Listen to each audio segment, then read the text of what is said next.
Magandang hapon sa inyong lahat. Muli ako si Ginoong June Kervin Dioso. At ang paksang ating tatalakayin ngayon ay wikang Filipino bilang daan sa pagtatagpo ng siyensya at karunungang bayan. So science at folk wisdom para sa ating lahat, no. So nais kong ipakilala rin, no, bilang nabanggit naman halos karamihan, no, ng aking credentials doon sa pagpapakilala ng mga mahusay natin, no, napakahusay ng mga host natin. Ilang taon din ako ang naging interesado sa karunungang bayan, no, partikular sa etnomusikolohiya. Kaya iba't ibang lugar, iba't ibang tribo sa Pilipinas yung napuntahan ko para aralin ang kanilang mga karunungang bayan, ang kanilang musika, pinag-aralan ko yung ilang mga kanta nila at kung paano nila tugtugin ang ilang mga instrumento nila. At sa paglalakbay na yun at sa pag-aaral na yun, napakarami kong natutunan. At nawa, maibahagi ko ang ilan sa inyo, ang ilan sa mga natutuhanan ko dito sa ating panayam na ito. Ayan. So ang mga layunin natin para sa ating talakayan ngayon ay una, kalagayan. Ano ba ang layunin natin na mailahad ang kalagayan ng siyensya at karunungang bayan sa kasalukuyan? Ano ba yung nangyayari? Pagtatagpo, maipakita natin kung saan ba nagtatagpo ang siyensya at ang karunungang bayan. At ang pangatlo ay ang pagpapaunlad natin. No? Paano tayo makapagbibigay ng mga mungkahi kung paano mapaunlad ang ugnayan ng siyensya at ng karunungang bayan. Pang-apat at panghuli ay ang pananaliksik. Dahil tayo ay nasa senior high school, napakahalaga po ng pananaliksik. No? At layunin natin ngayon na maibigay ang mga mungkahing pamamaraan o metodo sa isang makapilipinong pananaliksik, lalo na't kayo ay nasa agham din. Ayan. So naririto naman ang ating mga gabay na tanong kaumanhin sa technical na problema. No? Ito ang ating mga gabay na tanong para sa araw na ito. Ano ang sitwasyon ng siyensya sa Pilipinas? Ano ang kalagayan ng Filipino sa pagtuturo ng siyensya sa kasalukuyan? At paano ipinakikita ng panitikang bayan ang pagtatagpo ng siyensya at ng karunungang bayan? Paano natin ipinakikita o paano ipinakikita ng mga kulturang Pilipino ang agham sa araw-araw na buhay? Meron bang mga tunggalian? At ano yung mga tunggalian na yun? Tunggalian ng agham at ang karunungang bayan. At paano makatutulong ang Filipino sa pagpapaunlad ng siyensya sa Pilipinas? Ito ang mga tanong na ating sasagutin para sa araw na ito. At nais kong ibahagi sa inyo ang una nating paksa, ang kalagayan ng siyensya sa Pilipinas. Sa palagay ninyo ay kumusta na kaya ang siyensya, no, sa Pilipinas? Maaari kayo magkomento dito sa Facebook dahil nakikita ko naman ang inyong mga komento dito sa live stream, no? So kumusta na ba ang science? Kayo ba, kumusta kayo sa Pilipinas, no? Napakaganda ng Pilipinas, no? Bagamat nasa ilang bilyon na rin, no, ang ating utang, no? Pero kumusta na nga ba tayo dito sa ating bansang Pilipinas, ang sciences, ang DOST? Kumusta na ba ang DOST sa Pilipinas? Yan, sige, maaari nating hintayin ang ilang mga komento ninyo. Ayan. So, ang Pilipinas, kung titignan natin, no, makikita ninyo itong naka-share sa screen natin. Ito ay snapshot of performance in reading sa mathematics at saka in reading, mathematics, and science. Makikita natin itong mean score sa science na medyo sobrang baba, no? So yung OECD, yan yung mga economic countries, no, na nakapaloob din dito sa PISA. So ito yung isang pananaliksik din ng tinatawag natin na PISA, no? So makikita natin na 357 yung ating mean score at 489 yung scores ng mga kabilang sa tinatawag natin na OECD countries.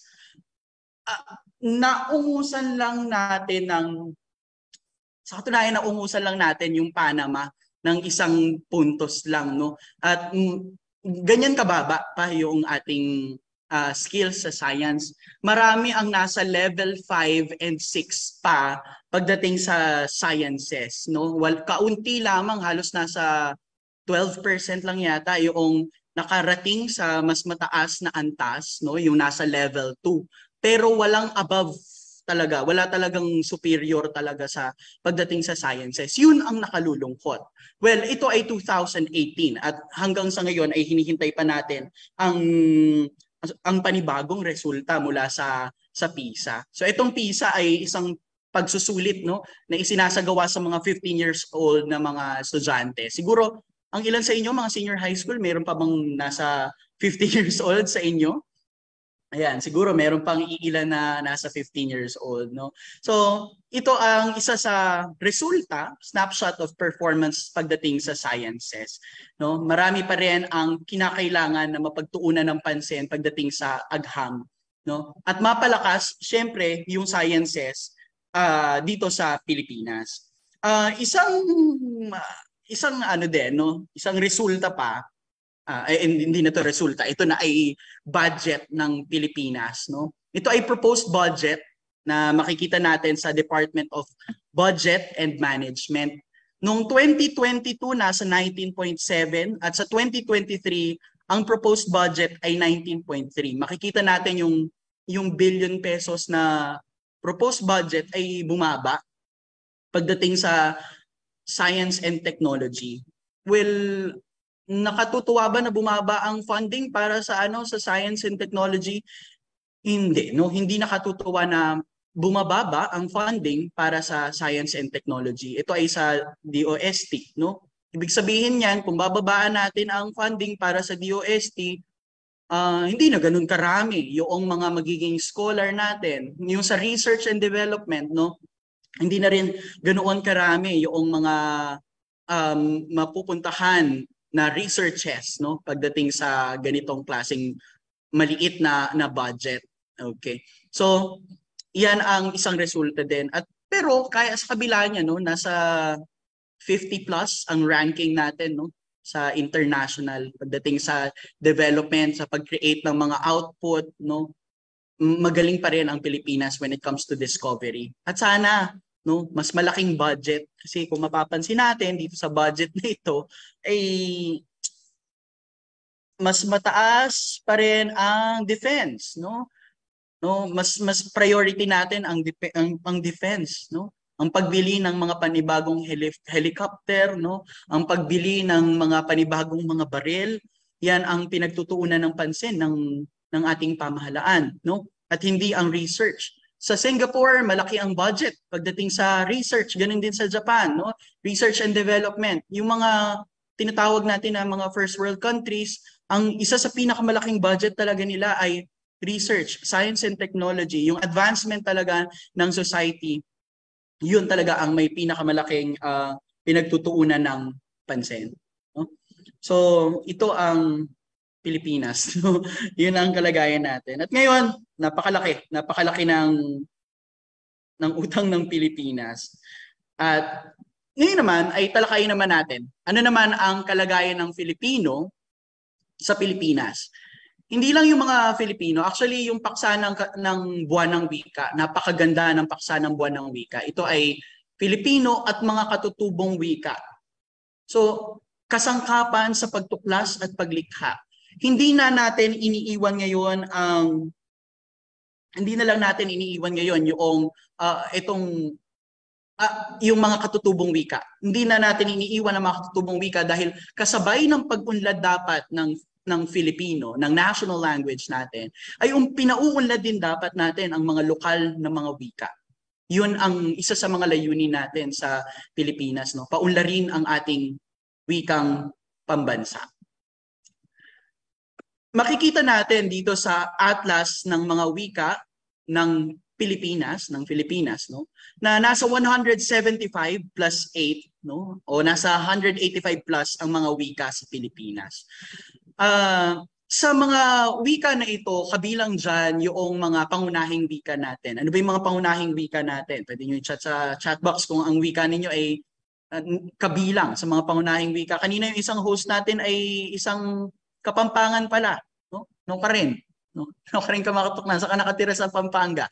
Ayan, so ang Kapampangan ay isa sa mga pangunahing wika sa Pilipinas. Tagalog, ang Bisaya, Cebuano, Hiligaynon, at iba pang mga wika sa Pilipinas. Yan ay mga pangunahing wika. Yan ay mga wika.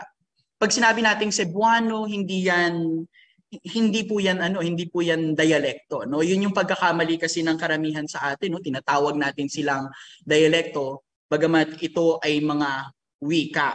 Kailan magiging dialekto ang wika, no? Magiging dialekto lamang ito kapag inilipat mo sa isang lugar. Halimbawa ako, Tagalog ako.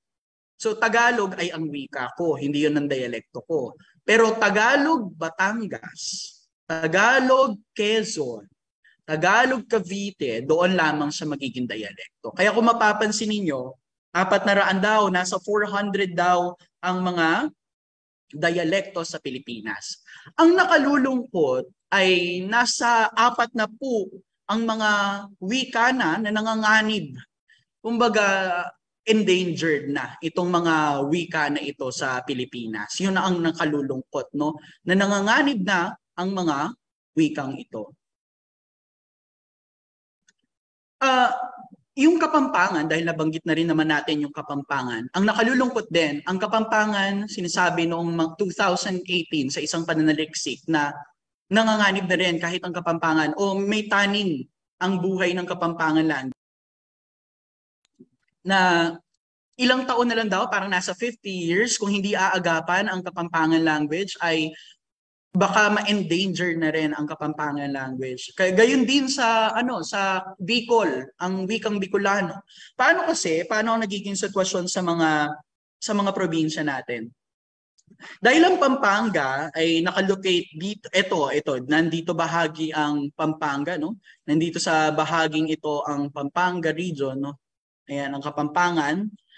At itong malaking bahagi na ito ay Tagalog region, no? Nasa Katagalugan. Malapit na malapit ang Kapampangan, no? Kaya usong-uso sa Pilipinas lalo na ang migrasyon na tinatawag natin, nagmamigrate yung mga tao, pumupunta yung mga taga Maynila, umuusog na sila unti-unti. Sabi nga, ang urbanization daw, ang urban development ay paakyat na ng paakyat, no? Or nagse-spread out na, no? Lumalaganap na yung urban development sa mga nakapaligid dito sa Katagalugan. Kaya yung mga nag-migrate na mga Tagalog sa Pampanga ay hindi nagsumikap mag-aral ng Kapampangan. Nabatid nga natin kanina, narinig natin kanina na may mga lumaki sa Pampanga, sa Bicol o sa mga kalapit na rehiyon na doon na sila lumaki pero hindi na nila inaral yung kanilang wika. So yun ang isa sa dahilan kung bakit namamatay ang isang wika, no? O kung bakit nagkakaroon ng panganib doon sa wika na yun, nanganganib na mamatay ang wika na iyon dahil na rin sa migrasyon. Pero yun nga, no? Kailangan aralin mo pa rin ang national language mo, aralin mo ang local or vernacular language mo. Kung may dialekto ka, aralin mo. At aralin natin yung pandaigdigang wika natin na Ingles, no? Magkakasabayan siya. Ganun dapat ang layunin natin sa pag-aaral natin ng wika. Pero ang nangyayari sa Pilipinas, no? Ang Ingles ay mas madalas nating marinig sa paaralan. Malaking oras ang ginugugol ng mga mag-aaral sa pag-aaral ng siyensya. No? Yung sciences natin, I think mula grade 4 ba may science subjects na kayo, no? Grade 3 may science subjects na kayo. Mula antas na iyon hanggang sa kasalukuyan, kung kayo nasa senior high school hanggang sa kolehiyo, ang ginagamit nating wika ay English. No? English language ang ginagamit natin sa pag-aaral ng mga wika ng asignatura na iyon.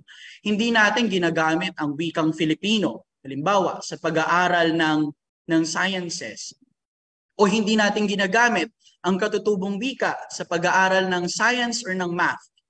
Samantala ang science, math, yung mga asignatura na iyan, no, ay yung mga asignatura na sinasabi natin na mga susi, no, mga susi sa development, no, sa further development, sa pag-unlad, pagpapaunlad ng ating bansa, no? Ang nangyayari tuloy ay nagkakaroon tayo ng pesimismo sa paggamit ng Filipino pagdating sa sciences. Na kapag bawa, no, ang isang estudyante ay sumagot sa Filipino, parang ay, hala, hindi niya kaya i-express sa English, no? Nagkakaroon ng parang hindi na pantay, hindi na equal ang Filipino at English. Nagiging itong English ay language ng mga matatalino. Itong English ay wika ng mga mayayaman. At ang Filipino ay wika ng mga katulong, ng mga hampas lupa, 'di ba? So anong klase 'yon, 'di ba? Nakalulungkot na ganoon ang sitwasyon ng wikang Filipino pagdating sa mga paaralan, no? Na ang intelektualisasyon ng wikang Filipino ay unti-unting nawawala, no? Nawawala yung intelektualisasyon kasi hindi natin siya ginagamit kahit nga sa mga research. Hindi ko alam kung nakapag-research na kayo sa previous school ko dati, no? Sa medical school din 'yon, katulad ng school ninyo, ano? Yung mga senior high namin, no, pinag-research namin, sinubukan lang namin, no. Pinag-research namin kahit medical yung topic, no, about health and sciences and topic, ay isinulat pa rin sa Filipino. Sa ganung kalagayan, no, pag ginamit mo kasi ang Filipino,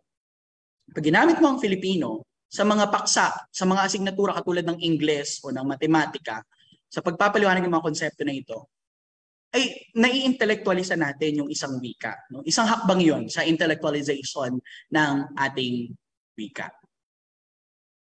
So yun ang kalagayan ng Filipino sa kasalukuyan.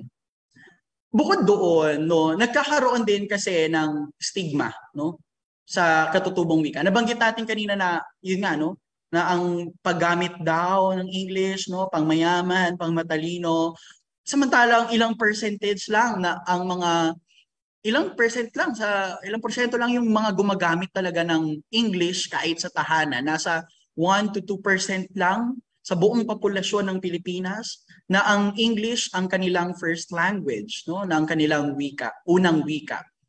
98% to 99% ay may kanya-kanyang mga vernacular o mga lokal na wika. 87% ng population ng Pilipinas sa datos noong 2019, noong 2019, no? Ano itong stigma sa katutubong wika? No, itong stigma sa katutubong wika ay nagkakaroon kasi ng sense of inferiority yung mga bata, no? Yung kanilang believe sa sarili ay nawawala, no? Dahil yun na nga, no?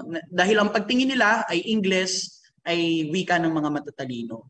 Pero tandaan natin, no, kahit mag-Filipino ang isang mag-aaral sa ating klase, no, sa classroom, even if the subject is science or math, no, nag-Filipino siya and explain niya in Filipino ang isang concept, okay yun, no. Matalino pa rin siya noon. Hindi wika ang batayan ng katalinuhan. Tandaan natin 'yan, no? Again, hindi wika ang batayan ng katalinuhan. Ang wika ay instrumento natin sa pagpapahayag. Ito pa naman, no, sabi ni McLaurin, no, versus Oklahoma State Regent. So ito ay isang kaso, no. Ayan, a sense of inferiority affects the motivation of children to learn, no. Kaya kapag ginamit niya ang wika, pabayaan natin, no. Kapag nagtagalog ka, kayo mga estudyante, nagtagalog ka sa klase, ayos lang 'yun. Pag nagbisaya ka sa klase, well, kung nasa Bisaya region ka, pwede, no? Ayos lang 'yun, no? Ayos lang na i-express mo ang sarili mo sa wikang natutuhan mo, sa iyong unang wika. Dumako naman tayo sa pagtatagpo ng siyensya at ng karunungang bayan. Kailan ba nagtatagpo ang siyensya at ang karunungang bayan? Pero una sa lahat, ano nga ba itong tinatawag natin na karunungang bayan? Ito tinatawag natin na karunungang bayan. Ano ba 'yan, no? Ang karunungang bayan o folk wisdom, no? Folk knowledge, no? Itong karunungang bayan na ito ay mga panitikang bayan, no, na nagtataglay ng kaugalian, kalinangan at iba't ibang mga aral ng ating buhay. Ang karunungang bayan, yan, katulad na nabanggit natin, siya ay nagpapakita, no, ng kultura natin, ng kultura ng ating bansa. Nagpapakita yan kung paano ang asal ng mga mamamayan. Pero higit sa lahat, naka-embed siya. Ito ay nakaukit sa ating mga panitikan o yung mga panitikang bayan natin. Ang panitikang bayan, hindi lang yung mga old school na mga bugtong tula, no. Kahit yung mga panitikang bayan natin ngayon, uso na sa atin yung sa Facebook, yan may mga mahabang posts tayo. Minsan sila ay nagiging panitikang bayan din dahil doon nakaukit yung sentimiento halimbawa ng isang grupo ng mga tao, ng isang grupo ng mga kultura. 'Di ba? Ang cancel culture, minsan nabibitbit niya yung mga karunungang bayan. Sa Twitter, nadadala ng Twitter, yung mga tinatawag nating Twitter ritual o yung mga literatura sa Twitter, yan ay maaari din natin minsan na maituring na mga panitikang bayan. So yan ang karunungang bayan. Ano yung mga halimbawa niyan? Ang halimbawa niyan ay salawikain, no, sawikain, bugtong, alamat, epiko, at iba pa. Katulad ng binanggit natin kanina, ang kalinangan ay naka-embed, no, nakaukit dito sa mga panitikang bayan na ito. Halimbawa, ang mga alamat, no, sa alamat, halimbawa ang alamat ng Bayabas, di ba? Kung familiar kayo sa alamat ng Bayabas, yung alamat ng Bayabas ay tungkol kay Haring Barabas. Si Haring Barabas ay matakaw na hari. Makikita natin na sa kanyang pagkain, marami siyang inaagawan ng mga ani, no, yung harvest, kinukuha niya yung mga harvest ng mga tao, so kinakain niya yun lahat hanggang sa tumaba siya ng tumaba, bumilog siya ng bumilog. At mahilig siya magsuot ng corona, mahilig siya magsuot ng kulay green. Kalaunan, naghalit ang mga tao sa kanya, no? Bakit inaagawan mo kami ng makakain namin? Isang pirasong isda na nga lang ang kakainin namin, inaagaw mo pa sa amin. Ganun ang nangyayari, no? Inaagaw talaga ni Haring Barabas lahat sa mga taong bayan na nakalulungkot, no? Na ganun ang asal ng isang hari sa kanyang mga mamamayan. Nangangamkam siya. Kumbaga sa lipunan natin ngayon, nangunguha ng lupa ng mga magsasaka. Parang ganun yung ginagawa ni Haring Barabas. Nangungurakot siya, nagnanakaw siya sa taong bayan. Yun ang ugali ni Haring Barabas. Ngayon, paano papasok ang kalinangan? Paano papasok ang kultura ng isang bayan? No? Ito ay pinapasukan halimbawa ng mga diwata, no? Sa kwento ng Alamat ng Bayabas, ang pumasok na diwata roon ay si Diwata Migbebaya, na isang diyosa, no, isang diwata sa southern region ng Pilipinas, no? So si Diwata Migbebaya ang lumabas na diwata at pinarusahan niya itong si Haring Barabas. Anong parusa niya kay Haring Barabas? Na siya ay bawian ng buhay, na siya ay mamatay. May ganun tayong parusa, no? Kumbaga, tuwira na, nagdakaw ka, death penalty. Pero iyon ay nanggaling na sa mga Diyosa, sa isang diwata, kay Diwata Migbebaya. So siya ay pinarusahan at siya ay namatay. Ang ikinamatay niya ay paglunok ng isang buong manok. Paglunok niya ng isang buong manok, siya ay namatay. At sa paglilibing sa kanya, nang siya ay mailibing sa isang bundok, kalaunan ang lugar kung saan siya inilibing ay may tumubong isang mataas na puno. Yung mataas na puno na yon ay nagbunga. At yung bunga noon ay isang bayabas. Mula sa pangalang Barabas, naging bayabas. Pagpitas ng mga tao, kinuha nila yung bayabas. Pagkagat nila, mapait. Dahil sa pait ng ugali, no? Pait ng ugali ng pagnanakaw ni Haring Barabas. So yun ang isang alamat. Makikita natin na nakaukit ang ating kaugalian, ang ating kultura, no? Doon sa mga panitikang bayan. Sa kasalukuyan, maraming iba't ibang mga panitikan. Ayon nga kay Professor Eugene Evasco, no, na hindi daw nakakulong talaga ang mga karunungang bayan sa pre-colonial lang. No? Katulad na nabanggit natin, hindi lang sa pre-colonial times, no, alamat, epiko, sawikain, salawikain, hanggang sa kasalukuyan, binabagtas natin ang pagbuo ng mga panitikang bayan. Nawa tayo, kahit tayo ay nasa mga kursong aghamin, no, nasa sciences tayo ay bumubuo din ng mga panitikang bayan na may-ari nating ugnay sa ating field, no? Ayan, sa ating larang. Halimbawa, bugtong. Yan. Sige nga, para sa mga nasa live, maaari nyo ba i-comment sa ating Facebook? O, ano kaya ito? Ano kaya ang sagot natin dito? Bata pa si Nene, marunong nang manahe. Ayan, very good. So yan, ang sagot dyan ay gagamba. Yung mga bugtong na yan sa kasalukuyan, pwede nating maiugnay sa mga banat. Yan, di ba? Ang banat kasi, di ba, ganun din. Katulad ng bugtong, may tanong, no? So sa banat, nagtatanong ka rin. Alam mo kung bakit nasasaktan ka? Bakit? No? Kasi iniisip mo na gusto ka rin niya kahit hindi naman talaga. Yan. So yan ay isang banat, di ba? So yan ay maaari nating masabi na isang bagong anyo ng bugtong, no? Nag-iisip ka, bakit ako nasaktan, no? Pero yun pala ay banat pala. Pa-sweet pala. May punchline pala siya. Yun. O, salawikain. Ang mga salawikain noon ay, ano? Yan. So, mga seryoso. Ang taong tamad, kadalas ay salat. So, yan ay mga payo tungkol sa buhay. Nagbibigay ng aral tungkol sa buhay. Nagbibigay ng aral kung paano ka mamumuhay, no? Kung paano ka uunlad sa buhay, ang iyong pagkatao, paano mo mapagbubuti iyong pagkatao. So yun ang sinasabi ng mga salawikain. Ano pa? Sa modernong salawikain, kakaiba. Ito yung mga nakikita na natin sa mga jeepney. Di bali ng tamad, di naman pagod. Di ba? Yung mga modernong salawikain ay may punchline pa rin. Kung kanina yung bugtong, may punchline. Yung banat, may punchline. Yung modernong salawikain, ganun din. May punchline pa rin. May biro pa rin. Ang balagtasan, ganun din. No? Ayan. Seryosong seryoso. Sa isang malungkot at ulilang hardin, ang binhi ng isang halamay sumupling. Sa butas ng bakod na tahanan namin, ay kasabay akong isinisilang din. So yun, balagtasan, nagtatalo sila, poetic debate. Hindi mangyayaring sa isang bulaklak, kapwa mapaloob ang dalawang palat.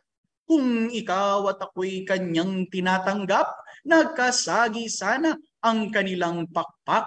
So, nagdedebate sila tungkol sa isang kampupot. Sila ay pinagigitnaan ng isang lakandiwa, no, yung arbiter nila, yung, oy, tigil kayong dalawa. Ayan. So, yun ang balagtasan.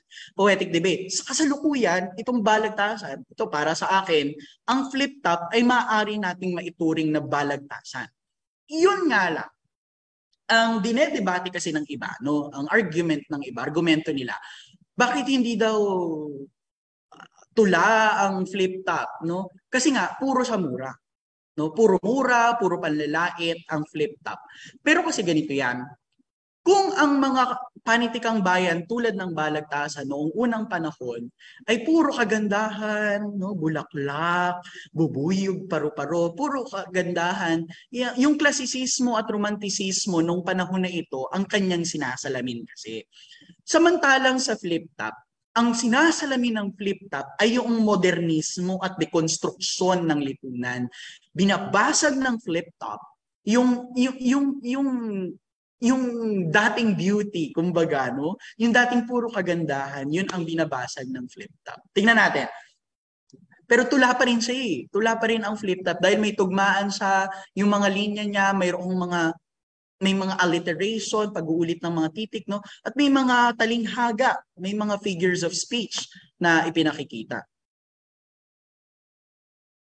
Hindi ko akalain na makikipaglaban ako sa isang mangyan na iba pang lungga, na mababa ang tingin kay Bathala, kaya ayan, ganyan ang ginawang sumpa. Yung baba niya, sandata, at yan ang pinapangtuka.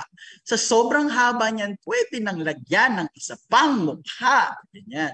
Kung face value ang usapan, wala ako kahit konting kaba. Kasi ang asim na nga ng mukha mo, tapos korteng mangga, lingman sa mangga, luyong, isa ka pa ring mangga, gaya, pag lumaking doktor, mangga, gamot, pagtrabahador, mangga, gawa, sa ganyang baba. Siguro pag hindi ka pwede ka nang makasuntok ng tao. Pag umuoo ka naman, pwede ka nang pambukpok ng pako. Di ba? Mapapansin ninyo yung kagandahan ng kanyang mga binuong salita. Ito ay linya ni Abra. Ano? Nakalimutan ko kung sinong kalaban abra rito sa ano na to, sa flip-top battle na ito. So yan, mapapansin niyo yung pag-uulit ng mga salita, no, yung aliterasyon, yung paggamit ng mga talinghaga sa flip-top. So ang ilang mga piyesa ng flip-top ay maaari nating maituring na tula pa rin, no? So yan, again, ang kultura ay nakaukit sa ganitong klaseng mga panitikang bayan. Sa panulaan, panulaan noon, ganun pa rin.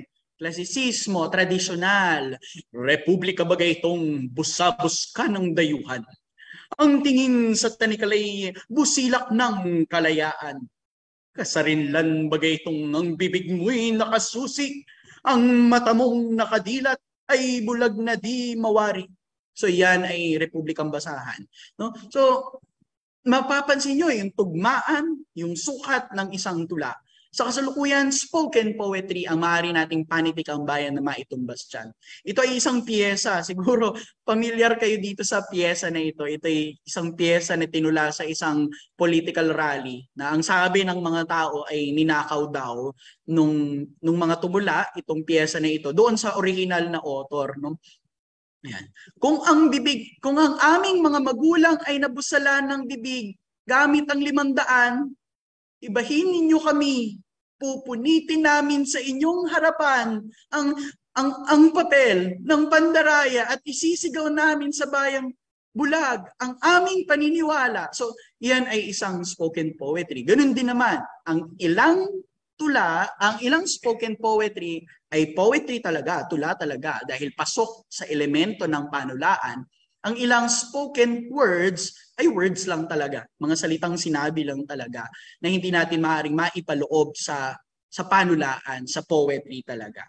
Okay? So yan ang panulaan. No?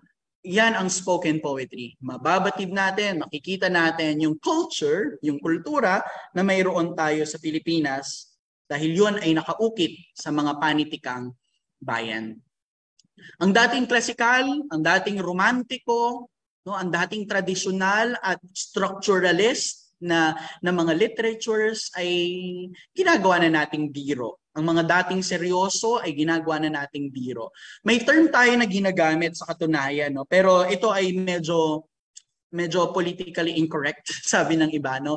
Binabakla natin, no? Binabakla natin for the bakla ang person. Parang ganun yung di ba, ginagano na natin yung mga terms natin ngayon. Ay, for the baklaan ang person, di ba? So, mapapansin nyo yung punchline lagi sa mga bugtong, may punchline na rin. Sa mga tula, may punchline na rin. May pabitin, may surprise, may fireworks. No? Binabakla natin. Isang trivia nga, no, yung sa salitang bakla. Ang bakla talaga, originally, nanggaling yan sa salitang, yun, bakla, no? Na ang ibig sabihin ay natakot, naduwag. Si Jesus ay nabakla, no? Yun ay mababasa ninyo sa Pasyon. So, nabakla ay natakot. Pero ngayon, nagkaroon na siya ng panibagong meaning, connotative meaning. Yung salitang takot ay naging salitang masaya, masayahin. Kaya nga, di ba, sa kasalukuyan, ang mga Pilipino, ganyan, very creative. Ginawa na connotative meaning, yung dating takot, naging masayahin. Kaya may term tayo na babaeng bakla, no? Babaeng bakla. Ibig sabihin babae na masayahin siya. Yung pag nagsalita siya, parang bakla lang, ganun lang siya. No? So may mga ganong klaseng, may mga ganong klaseng salita tayo. No? So yun, ginagawang biro ang mga dating seryoso. Sa paniniwala ng mga katutubo sa Pilipinas, sa mga Teduray, no, sa Mindanao, sa Davao, meron silang kultura ng na isang tao na naging babae o isang tao na naging lalaki. Yung Mentefuwalay libon na tinatawag. Mentefuwalay, ibig sabihin, isang tao na naging. No?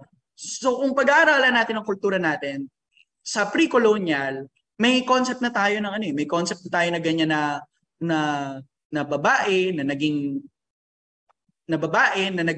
lalaki, no? O lalaki na naging babae, no? So may ganong klaseng konsepto tayo.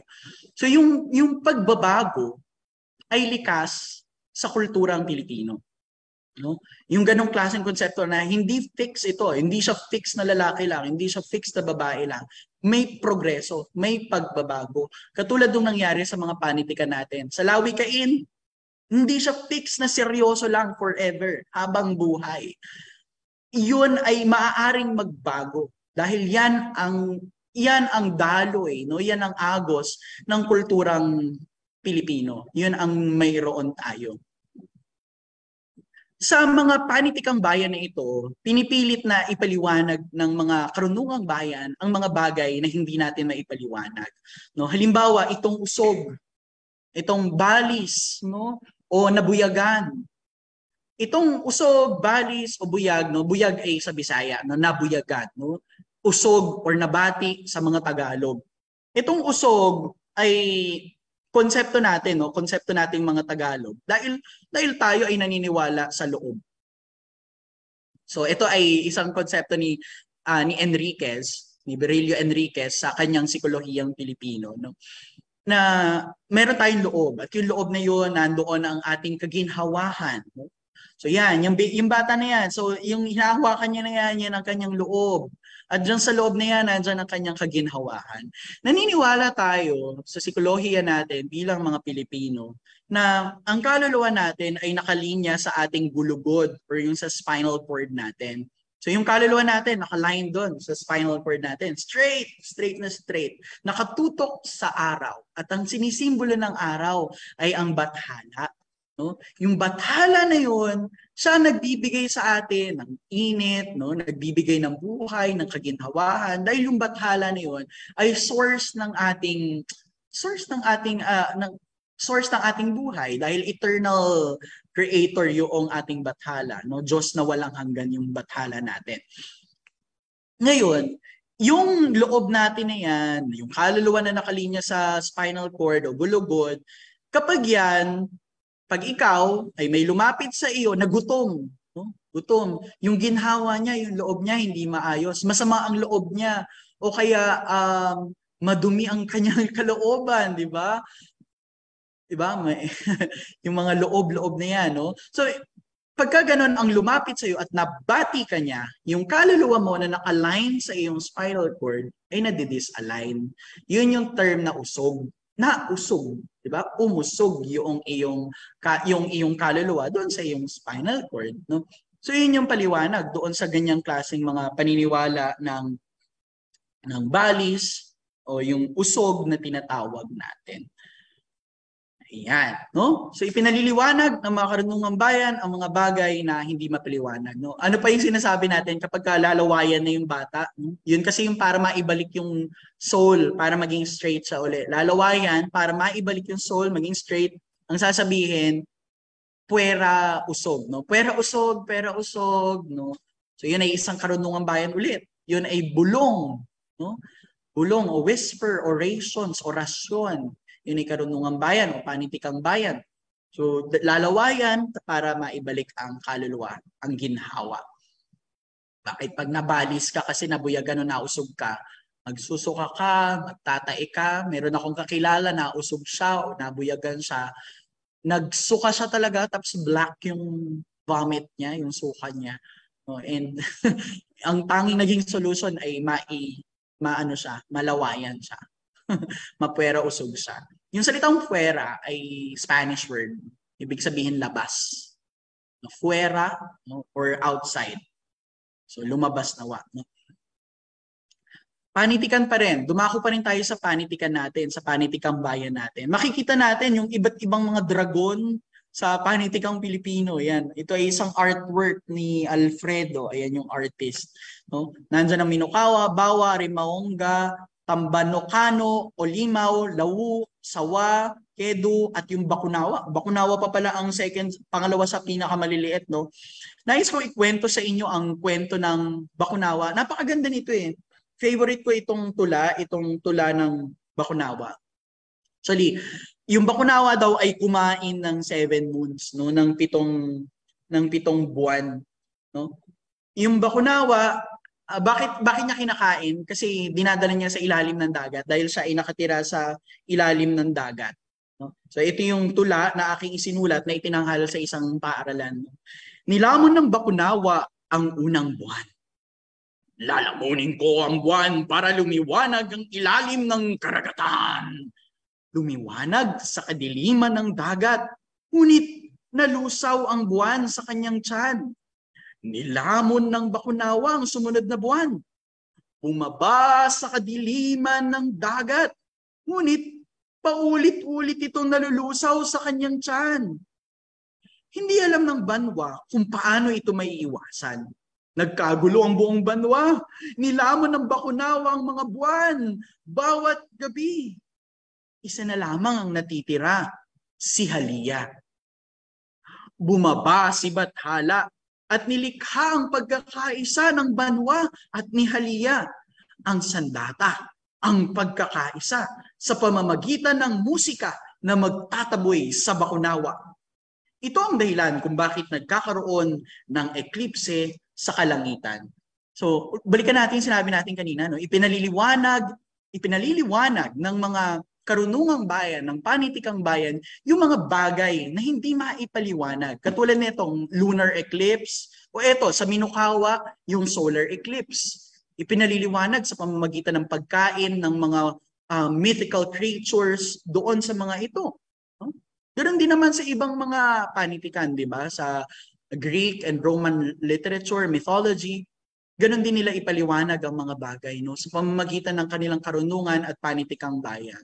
Ngayon, may mga scientific may mga scientific o makaagham na pamamaraan na tayo, makaagham na karunungan tayo. So yun yung ginagamit natin sa pagpapaliwanag ng mga bagay.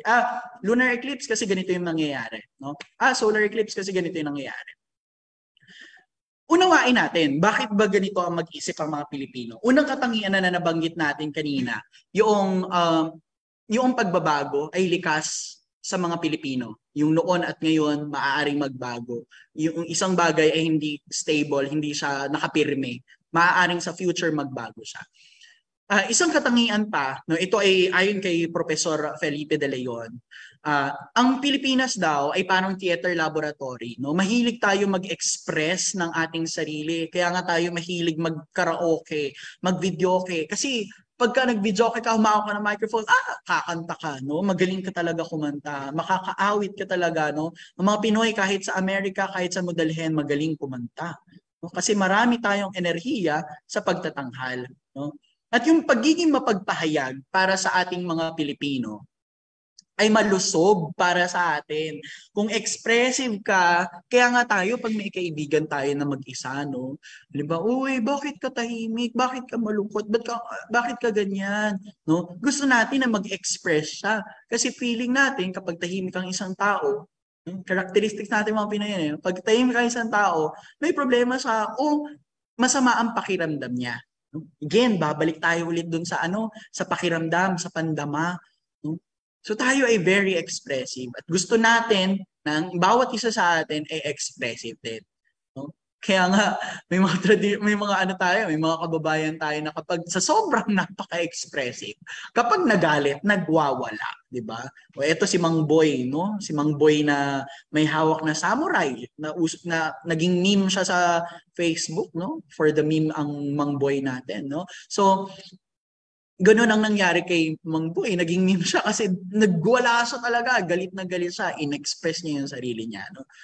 So yun, psychologically, no, 'di ba, may mga psychosomatic illness na may mga nare-repress na mga emotions, no, nakasasama sa damdamin. So may ganun din pala, no? Ang mga Pilipino na hindi dapat nire-repress ang ating mga nararamdaman. Ayaw ng mga Pilipino kasi sa stress. Ito ay ayon kay Prof. De Leon, no? Ayon mga Pilipino sa stress, iba yung pagtingin natin sa oras, 'di ba? Meron tayong hating gabi, madaling araw, umaga, tanghaling tapat, hapon, dapit hapon, gabi. Hindi natin noon unang panahon, hindi natin alam yung 1 2 3 4 5 6 7, no? Yung 1 o'clock, 2 o'clock, no? Wala tayong ganoon. Para sa atin, ang araw ay mahaba pa, ang gabi ay mahaba pa, ay hating gabi na. Ganon tayo. Kaya wala tayong stress na nararanasan noon. Ayan, dinala ng mga Western ng 1 o'clock, 2 o'clock, yung mga yan, mga oras na yan. Kaya marami ng stress. Pagka tumitingin, nag-aabang ng oras. Ay, ang tagal naman ng lecture ni Ginoong Joso. Kailan ba yan matatapos? 2:00 na, 3:00 na, gano'n, no? Diba? So yun, di ba nagkakaroon ng ibang pagtingin, no? Nagiging stressful pag gano'n ang pagtingin sa oras. Pero noon, again, gigising ng madaling araw, para magtrabaho. Sa katunayan, iba ang Filipino time. No? Yung pagtingin ng mga tao sa Filipino time, ay maaga talaga ang mga Pilipino. Hindi totoo na late ang mga Pilipino. Gumigising kasi ang mga Pilipino madaling araw at nagpupunta na sa bukid ng maaga pa lang, ng madaling araw pa lang. Sa kalusugan pa rin, no, maiugat natin ang paggamit ng salabat at Vicks sa sinaunang paraan ng paggagamot ng mga babaylan. Yung mga babaylan na yan, yung mga babaylan ay mga priests, no? Priestess. Kasi karaniwan ang mga babaylan ay mga babae. Meron ding mga lalaki na nagdadamit babae, nagko-cross-dress, no? Ang tawag naman sa kanila ay mga asog, no? Mga asog. So yung mga asog ay babaylang lalaki na nagdamit babae. So, yan, sila yung nagsasagawa ng mga ritual, sila yung nagsasagawa ng mga healing, yung mga herbal na yan, yung paggamit ng salabat. Ngayon, di ba, may mga powdered salabat na, pero dati, dinedebunk yan. Yung Vicks Vaporub, sabi, bawal i-inhale, no, sa sciences, I don't know the reason, pero may camphor kasi siya na dati ay ginagamit din bilang herbal, no, herbal ng mga sinaunang mga babaylan. Ito ay nadala natin hanggang sa kasalukuyan. No, yung mga herbs na yan na mga herbal medicine na yan, nadala ng mga from babaylan, ni-repress ng mga frailing mga Kastila at sinabihan ang mga babaylan ng mga sa demonyo. Kaya anong ginawa sa mga babaylan natin? Ang mga babaylan natin ay sinunog. No, pinatay ang mga babaylan dahil mga heretic daw, no, against the church. Mga witches daw ang mga babaylan natin. May isang pangyayari pa, no? Ito ay naisa comics din. May mga pangyayari pa noon na ang mga babaylan ay hinuhuli at sila ay inihahagis, ipinakakain sa mga buhaya. No? Sa mga buhaya sila pinakakain. So yun ay isang pangyayari sa mga buhay ng mga babaylan. So again, ni-repress ito, kaya ang ginawa ng mga Pilipino, itinago itong mga ganitong klaseng paniniwala. Yung usog, dati, laway lang talaga siya, no? Orasyon ang ginagawa. Ngayon, kinukrusan na, nagiging cross, no? So, para maitago yung ganong klaseng tradisyon at kultura. So yan, itong mga salabat, ginagamit pa rin natin hanggang ngayon. Yung Vicks, ginagamit pa rin hanggang ngayon.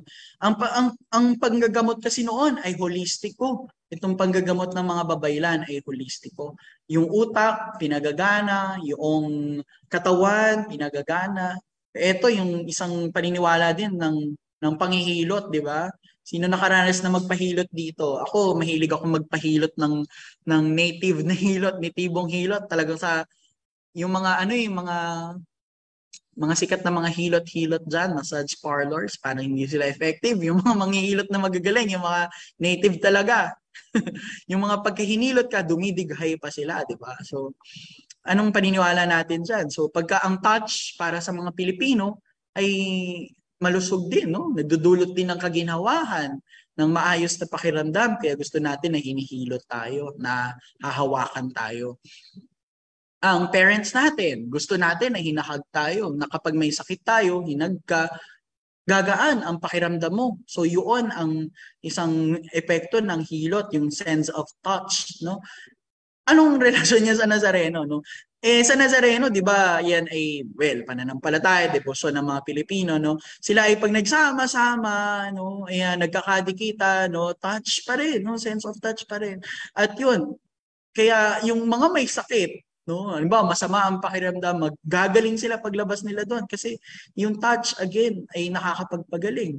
Yung pagsasama-sama ay nakakapagpagaling. So itong Nazareno, napakahaba ng panahon niya, no, ng prosesyon na yan, pero sinasamahan ng milyon-milyong mga tao. Sa araw-araw nating pamumuhay, ang siyensya at karunungang bayan ay nagtatagpo, no? Halimbawa, ito, narinig ko lang ito actually sa isang klase, no, sa biology, no.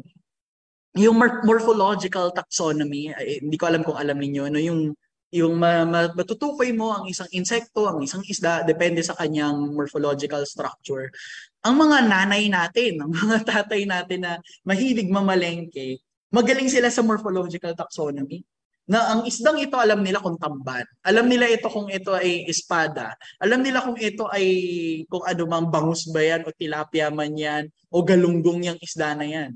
Yung tayo sa mga Gen Z, yung mga generation ninyo at namin, mahina na tayo sa morphological taxonomy kasi hindi na tayo madalas mamalengke. Pero yung mga matatanda natin, karunungang bayan ulit ito no? Na maaari nating ipagtagpo sa siyensya. Magaling tayo sa ganitong klaseng sa ganitong klaseng pagtukoy sa mga hayop. Depende sa kanyang morphological structure. Kaya ang paalala ko sa inyo, malapit na tayong matapos, no? Ang paalala ko sa ating lahat ay questionin natin yung mga karunungang bayan. Okay lang yun. Questionin natin yung mga karunungang bayan, mga panitikang bayan na ito, ngunit huwag agad pabulaanan. Huwag nyo kaagad i-cancel. Huwag nyo agad pa i-dismiss kaagad. No? Okay lang na questionin nyo yan. No? Dahil yun naman talaga dapat, hindi kayo dapat agad-agad na naniniwala sa mga fake news, no? Sa mga hindi totoo. Dapat saliksikin natin yung mga yan, yung mga karunungang bayan na yan. At lapitan ang mga katutubong paniniwala ng may paggalang.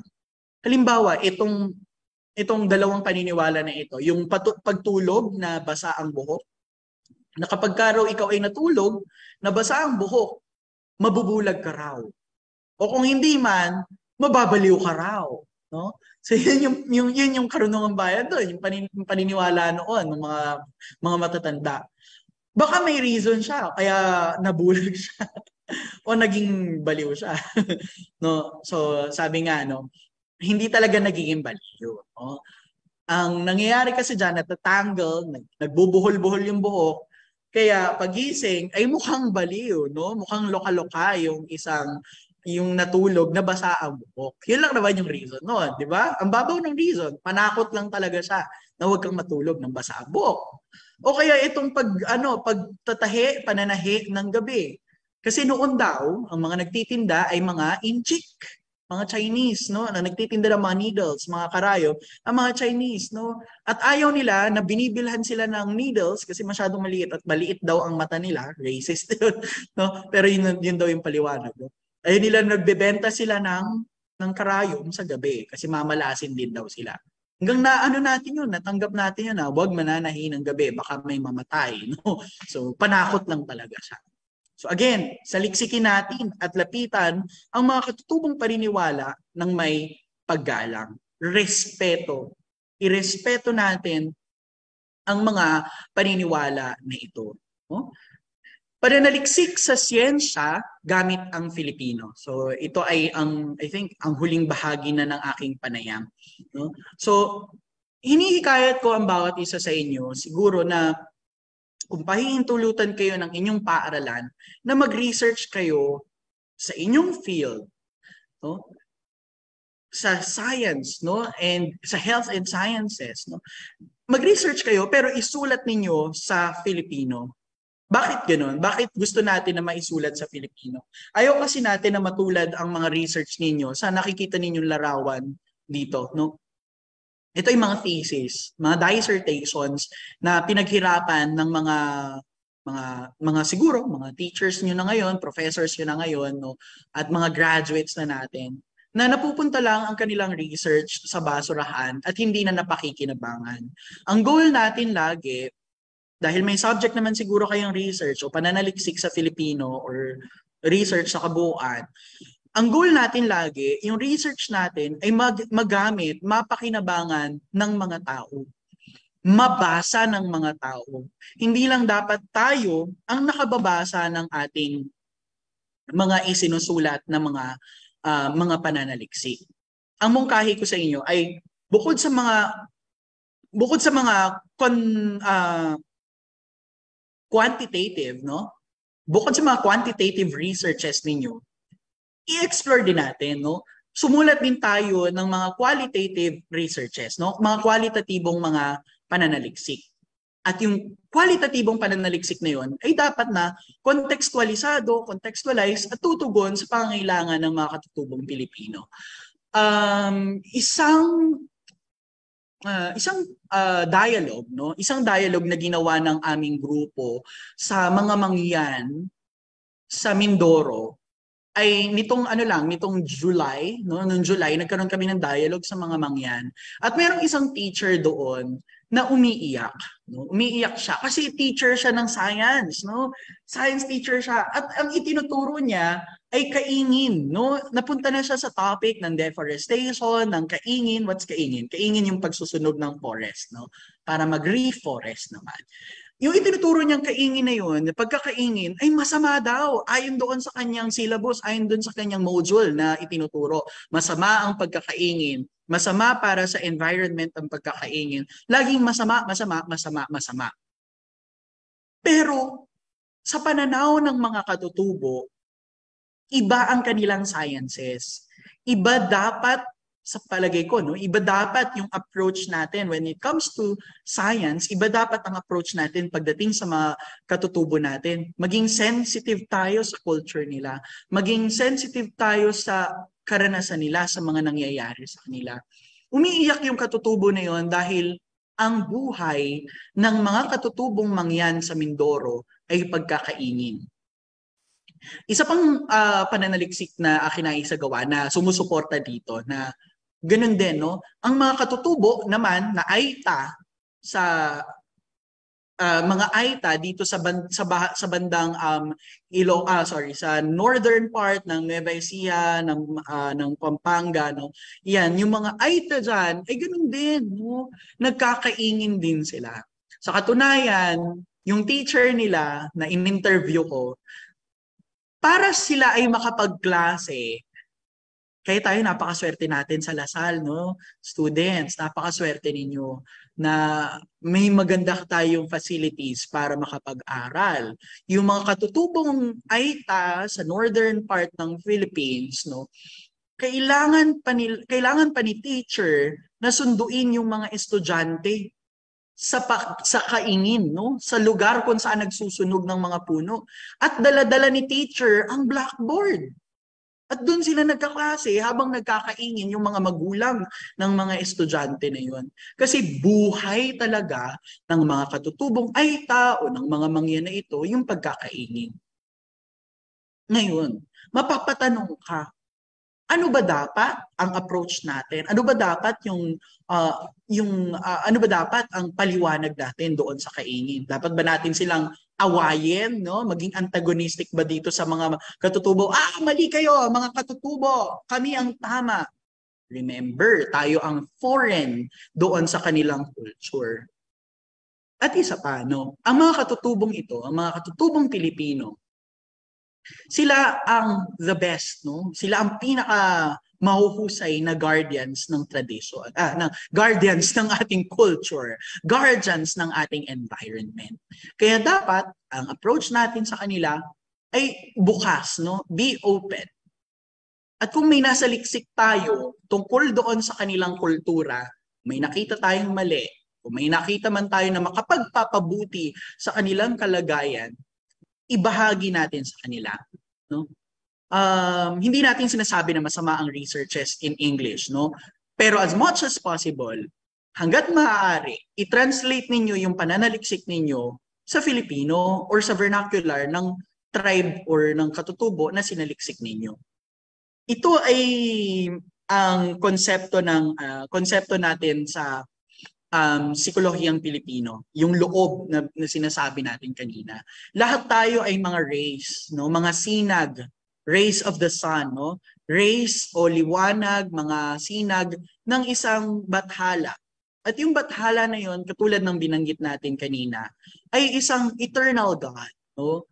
Isang infinite creator na nagbibigay sa atin ng ginhawa, no? Nagbibigay sa atin ng pleasure, ng saya.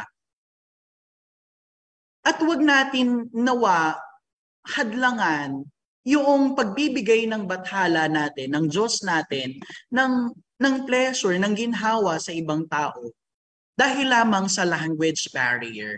No? Dahil lamang sa yung research mo ay hanggang school na lang, hanggang requirement na lang siya. Ang pananaliksik ay dapat na nakatutulong sa ating mga kababayan. Ang pananaliksik natin ay dapat na umaabot, no? Nakaaabot sa ating mga kababayan, sa ating mga kapwa na katutubo. Ito ang mga paalala ko, no, mungkahi na tayo mag-aral, magsalin at sumulat sa vernacular na wika, no, sa ating local languages. Students learn better if the medium of instruction is a language in which they have good levels of proficiency. In other words, learning in one's vernacular is most efficient and effective. Katulad ng binanggit natin, no, kanina, nung una natin na binanggit, na nagkakaroon ng inferiority complex kung ipipilit mo itong isang foreign language dito sa mga tao na ito na hindi naman nila naiintindihan. Ayon kay Virgilio Almario, no, narito ang mga pangunahing gabay sa pagtuklas at paglikha ng karunungang Filipino. Ito ay naisulat niya noong 2021. Parang na-foresee niya yung magiging title ngayon ng yung tema ng Buwan ng Wika. No? Ang karunungang Filipino ay mula dapat sa mga Pilipino. Makukuha natin ang kalaman, ang karunungan sa ating mga kababayan mismo. Ang karunungang Filipino ay batay dapat sa ating kasaysayan. Siguro pag sulat kayo ng research sa STEM, no? Research sa health and sciences, mag-historicize muna kayo. Tingnan niyo yung history ng lugar na ito.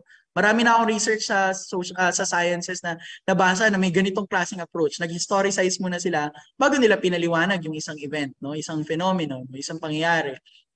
At karanasan, no? Batay sa karanasan, dapat tayo ay makipamuhay doon sa mga tao. Huwag natin do not treat the people as variables lang, no? Na para bang guinea pig, nag-experiment ka lang sa kanila, no? Hindi dapat yun. No? Huwag natin itrato ang mga tao na parang hayop. Ang trato natin sa kanila ay kabahagi natin. Ayun nga kay Joey Ayala, di ba yung kanta niya, ang lahat ng bagay ay magkaugnay. No? So magkaugnay ang lahat. Ayan, at bahagi rin ito ay ang pangailangan ng mga Filipino. No? At ang karunungang Filipino ay dapat para sa mga Pilipino. Ibahagi, huwag matapos sa classroom ang iyong research. Dapat ang research mo, ang pananaliksik mo sa agham, sa karunungang bayan, ay maibahagi mo sa bayan. Kaya nga siya tinawag na karunungang bayan o panitikang bayan. Dahil hindi lamang ikaw ang bayan. Ang bayan ay ang iyong kapwa. No? Ang bayan ay ang buong Pilipinas. At yun ang panawagan para sa ating lahat. Nais ko kayong alayan ng isang tula. Itong tula na ito ay aking isinulat para sa Buwan ng Wika. Ito ay tinula na rin, no, sa iba't ibang mga paaralan sa buong Pilipinas. Ayan. Ang pamagat nito ay siyang pamagat din ng siyang tema rin ng ating Buwan ng Wikang Pambansa. Filipino at mga katutubong wika, kasangkapan sa pagtuklas at paglikha.